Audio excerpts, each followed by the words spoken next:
Hello दोस्तों, मेरा नाम अमित है। NDT and quality YouTube channel में आपका स्वागत है। तो दोस्तों, आज के इस वीडियो में हम अल्ट्रासोनिक टेस्टिंग मतलब यूटी के रिलेटेड इंटरव्यू के कुछ क्वेश्चन और उसके आंसर देखने वाले हैं। तो इससे पहले मैंने liquid penetrant testing LPT, magnetic particle testing और रेडियोग्राफी टेस्टिंग फिल्म इंटरप्रिटेशन, इन तीनों के जो इंटरव्यू क्वेश्चन है उसके वीडियो ऑलरेडी बनाए हुए हैं। तो आप हमारी चैनल के प्लेलिस्ट में जाओगे तो ये तीनों के वीडियो भी आपको मिल जाएंगे। तो जब भी आप इंटरव्यू के लिए जाते हो तो वो टाइम पे कौन कौन से क्वेश्चन मोस्टली पूछे जाते हैं, ये सब वीडियो में मैंने कवर किया है। आज के इस वीडियो में हम वैसे ही अल्ट्रासोनिक टेस्टिंग की बात करेंगे। इसमें अगर आप इंटरव्यू के लिए जाते हो तो उसमें कौन कौन से क्वेश्चन जनरली पूछे जाएंगे वो मैं ये वीडियो में बताऊंगा। तो आज के इस वीडियो में टोटल मेरे पास 17 क्वेश्चन है। ठीक है, 17 क्वेश्चन है। तो वो क्वेश्चन और उसके आंसर हम देखेंगे। तो अभी तक आपने हमारा चैनल सब्सक्राइब नहीं किया है तो चैनल को ज़रूर सब्सक्राइब करिए और ये वीडियो भी अपने दोस्तों और कलीग लोगों को शेयर करिए। तो सबसे पहले यहाँ पे एक के बाद एक हम क्वेश्चन और उसके आंसर देखते हैं। सबसे पहला क्वेश्चन आपको पूछा जा सकता है कि यूटी में कौन सा कोड यूज होता है, बराबर, मतलब कौन से कोड के हिसाब से हम यूटी करते हैं। Which article in ASME section 5 is use for ultrasonic testing. ठीक है, तो इसमें आपका एएसएमई सेक्शन 5 जो है उसमें आर्टिकल 4 जो है वो आपका ultrasonic examination method for welding, बराबर। तो वेल्ड यूटी के लिए आपको एएसएमई सेक्शन 5 का आर्टिकल 4 जो है वो यूज़ करना है। उसके बाद आर्टिकल 5 भी है तो मटेरियल यूटी, बराबर, कोई मटेरियल का आपको यूटी करना है नॉर्मल बीम से या एंगल बीम से, तो उसके लिए आपको अल्ट्रासोनिक एग्जामिनेशन जो करना है उसके लिए आर्टिकल 5 का यूज आपको करना पड़ेगा, बराबर। तो ये दोनों आर्टिकल है वो मोस्ट ऑफली यूज होते हैं। उसके अलावा अगर एक्सेप्टेंस क्राइटेरिया का भी अगर आपको क्वेश्चन पूछे तो उसके लिए एएसएमई सेक्शन 8 जो है उसका यूज करना पड़ता है। अभी बेसिक प्रिंसिपल ऑफ यूटी की बात करें, ठीक है, तो यूटी का प्रिंसिपल क्या है, तो प्रिंसिपल का अलग से मैंने एक वीडियो बनाया, उसमें बहुत डिटेल में इसका प्रिंसिपल बताया हुआ है। पर अगर इंटरव्यू में पूछे तो एक सेंटेंस में आपको आंसर देना है तो अकोस्टिक इम्पीडेंस मिसमैच, ठीक है, ये यूटी का प्रिंसिपल है। इसके अलावा एक पाइजो इलेक्ट्रिक इफेक्ट जो है वो भी यूटी का प्रिंसिपल माना जाता है। तो यहाँ पे मैं अकोस्टिक इम्पीडेंस मिसमैच की बात करूँगा। तो acoustic impedance is physical property of material which decides how easily ultrasound can travel inside the material, बराबर, ऐसे आप बोल सकते हैं। उसके अलावा ability of ultrasound to transfer from one material type to another material type depends on the difference in acoustic impedance between two material. If the difference is massive, मतलब कि ज़्यादा है difference, then the sound is reflected, बराबर। तो generally दो material है उसके acoustic impedance जो रहते हैं दोनों का, उसका डिफरेंस देखा जाता है और उसका डिफरेंस ज़्यादा है तो साउंड जो है वो रिफ्लेक्ट होगा और आपको रिजल्ट आसानी से मिलेगा, बराबर। जो अकोस्टिक इम्पीडेंस है उसका फॉर्मूला ऐसे है, Z is equal to rho into V, बराबर। अगर आपको इक्वेशन भी पूछे तो ये इसका इक्वेशन है। रो मतलब कि डेंसिटी और वी मतलब कि वेलोसिटी ऑफ अल्ट्रासाउंड, ठीक है। तो एक मटेरियल का आपको Z1 ढूंढना है तो दूसरे मटेरियल का Z2, और दोनों का जो डिफरेंस है वो अगर ज़्यादा है तो आपको साउंड जो है वो रिफ्लेक्ट होगा। उसके बाद advantage and limitations of UT, ठीक है, तो इसका भी क्वेश्चन पूछा जा सकता है। तो इसका अलग से वीडियो ही मैंने बनाया है तो उसमें बहुत सारे एडवांटेज और लिमिटेशन आपको मिल जाएंगे। तो हमारी चैनल की प्लेलिस्ट आप देखोगे तो उसमें यूटी का जो प्लेलिस्ट है अल्ट्रासोनिक टेस्टिंग का, उसमें ये वीडियो आपको मिल जाएगा। उसके बाद frequency range and how to select, बराबर ये क्वेश्चन पूछा जाता है जनरली, कोई भी इंटरव्यू में जाओ यूटी का, तो फ्रीक्वेंसी कैसे सिलेक्ट करेंगे। ठीक है, तो सबसे पहले तो यूटी जो किया जाता है वो मोस्ट ऑफ 400 किलोहर्ट्ज से लेके 25 मेगाहर्ट्ज तक की रेंज में यूटी में फ्रीक्वेंसी यूज़ किया जाता है, जिसमें कॉन्टेक्ट टेस्टिंग जो आप करते हो, बराबर, तो उसमें मैक्सिमम जो फ्रीक्वेंसी है वो 10 मेगाहर्ट्ज तक यूज़ किया जाता है and above 10 megahertz frequencies are use with immersion testing, बराबर। तो 10 मेगाहर्ट्ज से 25 मेगाहर्ट्ज का जो फ्रीक्वेंसी है वो इमर्सन टेस्ट में यूज़ किया जाता है। अभी आपको सिलेक्ट कैसे करना है, तो for more penetration low frequency shall be use, बराबर, मतलब कि पेनिट्रेशन ज़्यादा चाहिए, मतलब कि आपका पार्ट का थिकनेस ज़्यादा है, बराबर, थिकनेस ज़्यादा होगा तो आपको पेनिट्रेशन ज़्यादा चाहिए होगा, तो उसके लिए आपको लो फ्रीक्वेंसी, मतलब फ्रीक्वेंसी आपको कम यूज़ करना है। अगर थिकनेस कम है तो आप फ्रीक्वेंसी है वो ज़्यादा यूज़ कर सकते हैं, बराबर। तो फ्रीक्वेंसी आप ज़्यादा यूज़ करोगे तो आपको स्मॉल डिसकंटिन्यूटीज भी मिलेगा। ठीक है, तो for small discontinuities detection of small discontinuities high frequency shall be use, बराबर। तो फ्रीक्वेंसी कम लेंगे या ज़्यादा लेंगे वो आपके ऊपर डिपेंड है कि आपका जॉब का थिकनेस कितना है और आपको कितना छोटा इंडिकेशन चाहिए। अभी डीएससी का क्वेश्चन भी आपको पूछा जा सकता है कि what is the distance amplitude correction, जिसको शॉर्ट में डीएससी बोलते हैं। तो डीएससी एक टाइप का कर्व है, बराबर, वो डिस्टेंस और एम्पलीट्यूड के करेक्शन के लिए हम ड्रॉ करते हैं एंगल बीम यूटी में, बराबर। तो compensation of gain as a function of time for difference in amplitude of reflection from equal reflectors at different sound travel distances, बराबर। तो इक्वल रिफ्लेक्टर्स ऐसा लिखा हुआ है, मतलब कि रिफ्लेक्टर जो है उसका साइज सेम है पर उसका डिस्टेंस जो है वो अलग अलग है, बराबर। तो ऐसा ब्लॉक का यूज़ करके आपको ये जो डिस्टेंस अलग अलग है उसका एक कर्व ड्रॉ करना है उसके रिलेटेड, बराबर, और एम्पलीट्यूड उसके लिए कितना चाहिए वो आप डिसाइड करते हैं, बराबर। तो ये जो कर्व है उसको डिस्टेंस एम्पलीट्यूड करेक्शन कर्व ऐसा बोलते हैं। उसके बाद distance amplitude correction curve is used to plot the variation in amplitude between reflector of the same size at varying distances from the transducer, बराबर। तो यूज क्यों कब होता है, तो इसमें जो रिफ्लेक्टर रहता है, बराबर, जैसे मैंने बोला कि रिफ्लेक्टर का साइज सेम रहता है, बराबर, पर ये डिफरेंट डिस्टेंस पे रहते हैं, बराबर। तो वेरिंग डिस्टेंसेस ऐसा लिखा हुआ है और ये जो रिफ्लेक्टर रहते हैं वो सेम साइज के रहेंगे, तो उसके रिलेटेड आप कर्व ड्रॉ करते हैं, बराबर। तो इसका यूज़ करके आपको फाइनल जो वेल्डिंग रहता है उसमें आप एक्चुअल में डिसकंटिन्यूटी मिलता है तो उसके साथ इसमें आप कंपैरिजन करते हैं और एक्चुअल में डिसकंटिन्यूटी कहाँ पे होगा और वो एक्सेप्ट है ये रिपेयर है ये आपको पता चलेगा।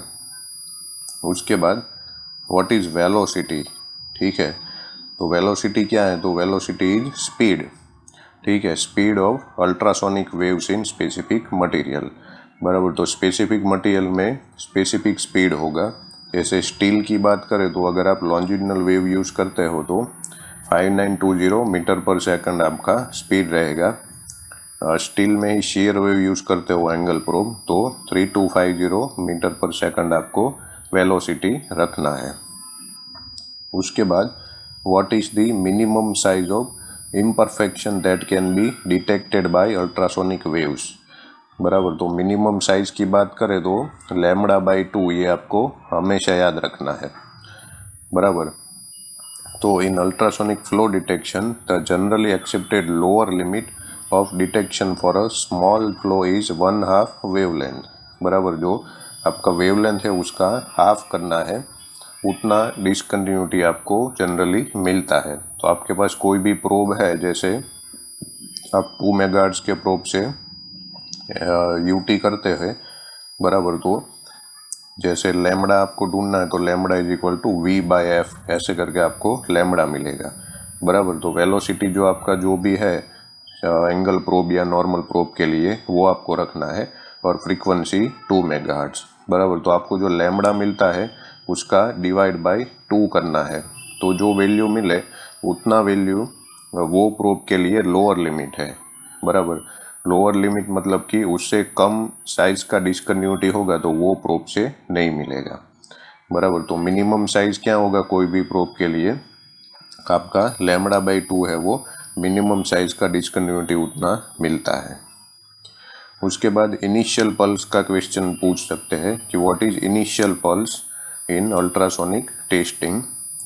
तो the pulse apply to excite the transducer, बराबर। तो ट्रांसड्यूसर जो है वो आपका एक्साइट मतलब कि सबसे पहले स्टार्ट होता है, तो वो टाइम का जो इको है, बराबर, वो आपका इनिशियल पल्स है, बराबर। और ये जो इनिशियल पल्स जो एरिया कवर करता है उसको डेड जोन भी आप बोलते हैं, बराबर, या मेन बैग ऐसा भी बोल सकते हैं। It is the first indication on the screen if the sweep is undelayed, बराबर। मतलब कि डिले फंक्शन का आपने यूज नहीं किया है तो सबसे पहला इको जो आपको मिलता है वो आपका इनिशियल इको है, ठीक है। तो अगर डेड जोन का भी क्वेश्चन पूछे, बराबर, तो डेड जोन भी इनिशियल पल्स में ही आपको मिलता है, और इसको मेन बैंग ऐसा भी आप बोल सकते हैं।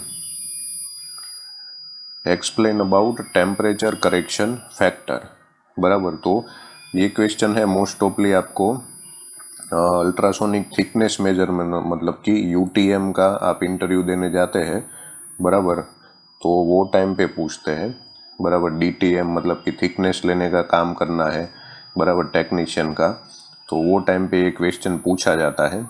कई बार क्या होता है कि कोई रिफाइनरी वगैरह में आप थिकनेस लेने जाता हो या फिर ऑयल एंड गैस प्लांट है, ठीक है, तो वो टाइम पे टेम्परेचर ज़्यादा होता है कोई वेसल वगैरह का, तो वो टाइम पे टेम्परेचर करेक्शन फैक्टर आपको अप्लाई करना पड़ता है, बराबर। तो कैसे करेंगे देखिए, temperature correction factor is use during ultrasonic thickness measurement. Rule of thumb often use is as follow, बराबर। तो उसमें एक थंब रूल है वो आपको फॉलो करना है, बराबर। इंटरव्यू में आपको पूछे तो ये थंब रूल आपको याद रख के जाना है।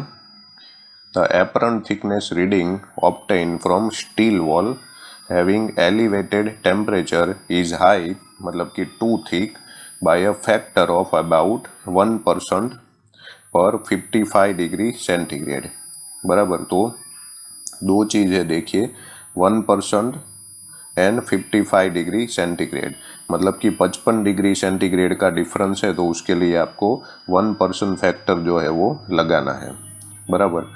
If the instrument was standardize on a piece of similar material at 20 degree centigrade suppose, बराबर। तो एक एग्जांपल है देखिए कि आप जनरली जो कैलिब्रेशन करते हैं वो आपने स्टैंडर्डाइज कैलिब्रेशन किया है, वो 20 डिग्री सेंटीग्रेड पे किया हुआ है, बराबर। अभी जनरल टेम्परेचर जो है वो इतना है।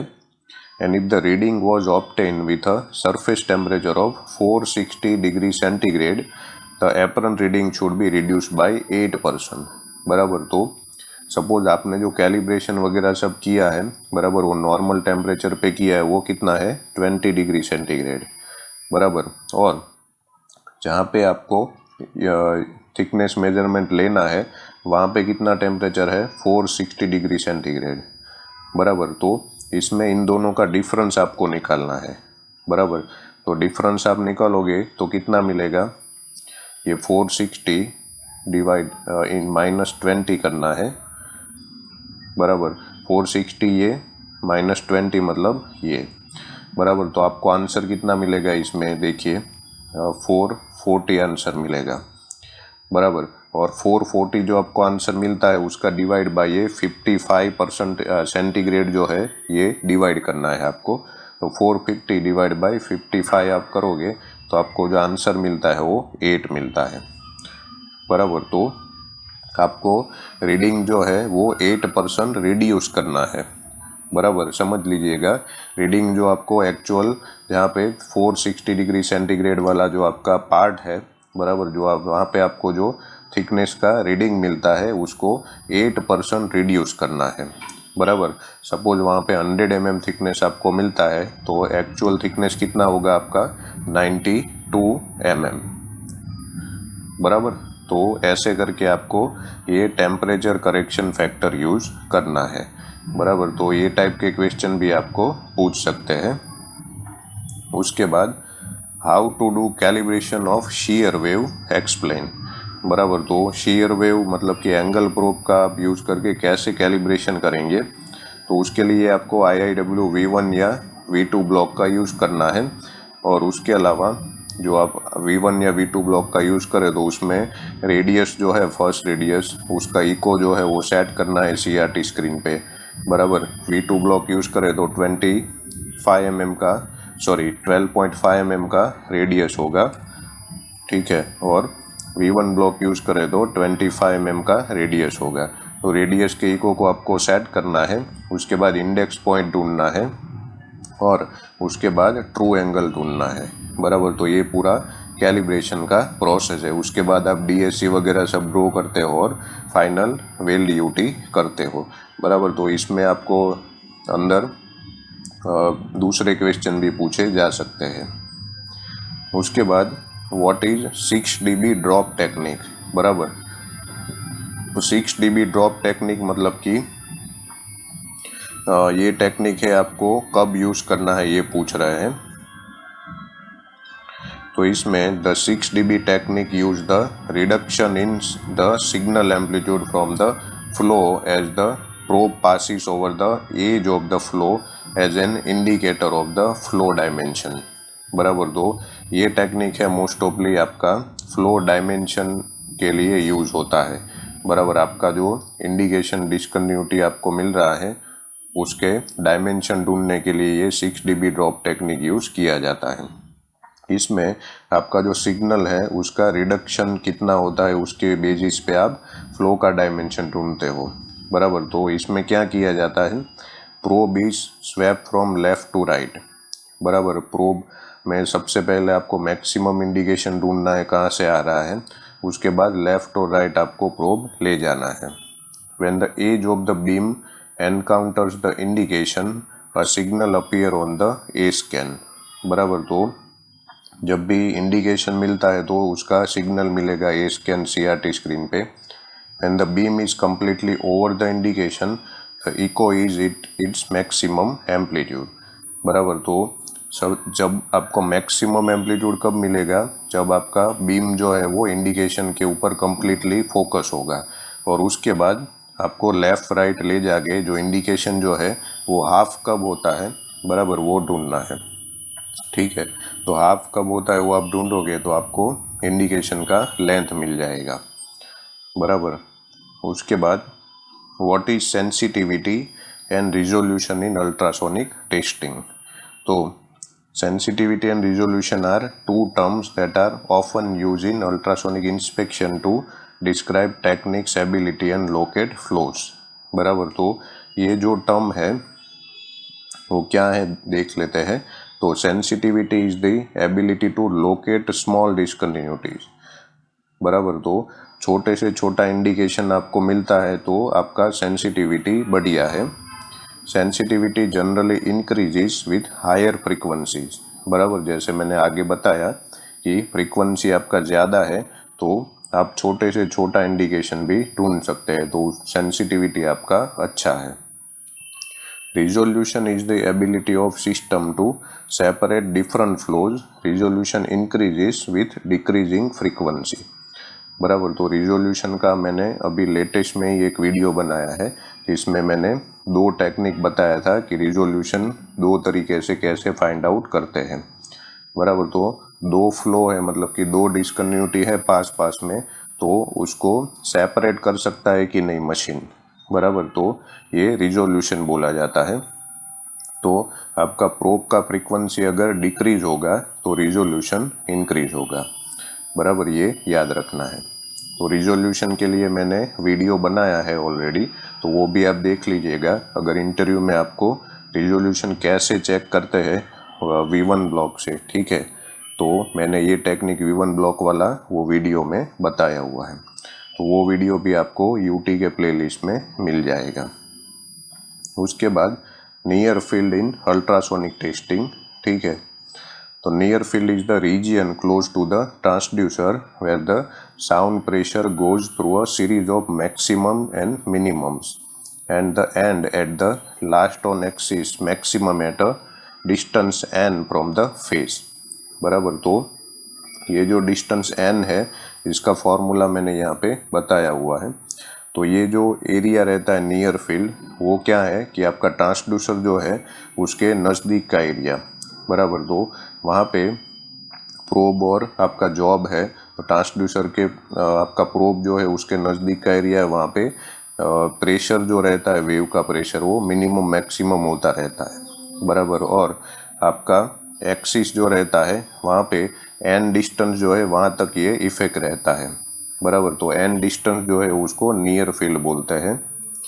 Near field distance an represent the natural focus of the transducer. Near zone is the zone where the sound wave pressure at each point is not uniform, बराबर। तो साउंड वेव का pressure इसमें uniform नहीं रहता है, तो वो time पे तो इसके लिए नियर फील्ड में डिसकंटिन्यूटी जो है उसका जो इंटरप्रिटेशन है वो करना मुश्किल रहता है, बराबर। तो नियर फील्ड में याद रखना है डिसकंटिन्यूटी आपको मिलता है, बराबर, पर उसका इंटरप्रिटेशन करना आपका मुश्किल रहेगा। अभी फेज एरे का भी नॉर्मल क्वेश्चन पूछ सकते हैं कि फेज एरे क्या है, ठीक है। आप अगर यूटी का इंटरव्यू में जाए तो ऐसा ज़रूरी नहीं है कि नॉर्मल जो यूटी के क्वेश्चन है वही पूछे, ठीक है। तो एडवांस यूटी के क्वेश्चन पूछ सकते हैं, ज़्यादा डीप में नहीं पर थोड़ा बहुत इसका नॉलेज आपको चाहिए। तो phase array is ultrasonic testing technique that uses specialized multi element array transducer and pulses those elements separately in a pattern sequence called phasing, बराबर। तो इसमें मल्टी एलिमेंट मतलब एक से ज़्यादा प्रोब रहते हैं जिसका एरे बनाया हुआ रहता है और इसको फेजिंग बोलते हैं, बराबर। तो एक पैटर्न में सीक्वेंस में ये आपके प्रोब रहते हैं और इसको फेजिंग बोलते हैं, उसके ऊपर से इसका फेज एरे ऐसा नाम है। This phasing sequence allows wave steering, focusing and scanning, बराबर। तो स्टीयरिंग फोकसिंग आपको करना है या स्कैनिंग करना है तो उसके लिए इसमें आप फेज एरे यूज़ कर सकते हैं। तो ये जो पूरा सिस्टम है वो इलेक्ट्रॉनिकली परफॉर्म होता है। उसके बाद what is full skip distance in ultrasonic testing. तो full skip distance is the distance travel when the angle beam has travel down then up, बराबर। तो जनरली ये आपका पार्ट है और ये आपका प्रोब है, तो वेव जो है ऐसे जाएगा एंगल बीम, बराबर, सॉरी यहाँ से ऐसे जाएगा। तो ये जो डिस्टेंस है यहाँ से लेके ये आपका फुल स्किप डिस्टेंस है, और अगर हाफ स्किप डिस्टेंस आपको पूछे तो यहाँ से ये डिस्टेंस है आपका हाफ स्किप डिस्टेंस है, बराबर। फुल स्किप डिस्टेंस का ये फॉर्मूला है t is equal to 2 into D tan theta, बराबर। तो t आपका फुल स्किप डिस्टेंस है, d आपका जॉब का थिकनेस है और थीटा आपका प्रोब का एंगल है। उसके बाद what is DGS in ultrasonic testing. तो DGS का full form distance grain size ऐसा करके है। is the method of setting sensitivity or accessing the signal from unknown reflector based on the theoretical response of flat bottom hole reflector perpendicular to beam axis, बराबर। तो इसमें DGS draw करने के लिए flat bottom whole ये block का use किया जाता है और इसमें से जो रिस्पॉन्स मिलता है एक कर्व मिलता है उसका यूज़ करके अननोन रिफ्लेक्टर मतलब कि डिफेक्ट जो है आपका, बराबर, उसका सेंसिटिविटी जो है उसका सिग्नल जो है उसको रियलाइज किया जाता है, बराबर। तो इस टाइप का ये सिस्टम है। एक फ्लैट बॉटम होल रहता है ऐसा, बराबर, यहाँ पे नीचे होल रहेगा और ऊपर प्रोब ऐसा रख के आप इसका DGS जो कर्व है वो ड्रॉ करोगे और वो कर्व है उसके बेसिस पे ही जैसे हम DAC में स्कैन करते हैं वैसे ही आपको मटेरियल स्कैन करना है। उसके बाद डेड जोन, बराबर। तो डेड जोन क्या होता है ये पूछ सकते हैं। तो dead zone in ultrasonic testing the interval following the initial pulse, बराबर। जैसे मैंने आगे बताया कि इनिशियल पल्स जो है जो फॉलो करता है वो एरिया जो है उसको डेड जोन बोलते हैं। Where the transducer ring down prevents detection और इंटरप्रिटेशन ऑफ रिफ्लेक्टेड एनर्जी, बराबर। तो वो डेड जोन का जो एरिया है वहाँ पे आपको कोई भी डिफेक्ट नहीं मिलेगा, बराबर। ये हमेशा याद रखना है, डेड जोन वाला जो एरिया है जो इनिशियल पल्स ने कवर किया है वो एरिया में आपको इंडिकेशन का डिटेक्शन नहीं मिलेगा। So simply the dead zone corresponds to the time duration on the screen occupied by initial pulse, it can thus be easily measured, बराबर। तो इजीली आप देख सकते हैं, मेजर भी कर सकते हैं। आपका जो स्क्रीन है उस पर इनिशियल पल्स जो आपको मिलता है ये, बराबर। तो ये जो इतना जो लेंथ है ये आपका डेड जोन है, बराबर। और उसमें कोई भी डिसकंटिन्यूटी आपको नहीं मिलेगा। और इसमें एक बात खास याद रखने लायक है, ये जो नियर जोन है, बराबर, ये नियर फील्ड की हमने बात की, नियर जोन। तो नियर जोन और डेड जोन है दोनों अलग चीज़ है, ठीक है।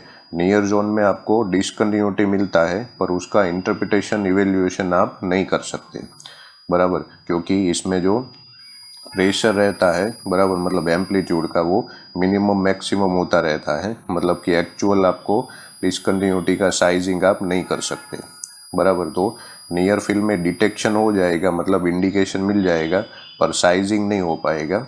जबकि डेड जोन की बात करें, बराबर, ये तो डेड जोन जो है उसमें आपको इंडिकेशन ही नहीं मिलेगा, बराबर। ये चीज़ याद रखना है। तो ये 17 क्वेश्चन है, बराबर। तो ये मैंने यहाँ पे कवर किए हुए हैं। तो इसके अलावा भी अगर आप में से कोई यूटी के इंटरव्यू में गया है और कोई क्वेश्चन आपको पूछा गया है जो मैंने इसमें कवर नहीं किया है, तो आप मुझे कमेंट बॉक्स में ज़रूर बताइए, तो उसके भी आंसर देने की मैं ट्राई करूँगा। अगर इसमें ये क्वेश्चन में भी आपको अगर कोई डाउट है तो भी मुझे आप कमेंट बॉक्स में पूछ सकते हैं। Okay, thank you.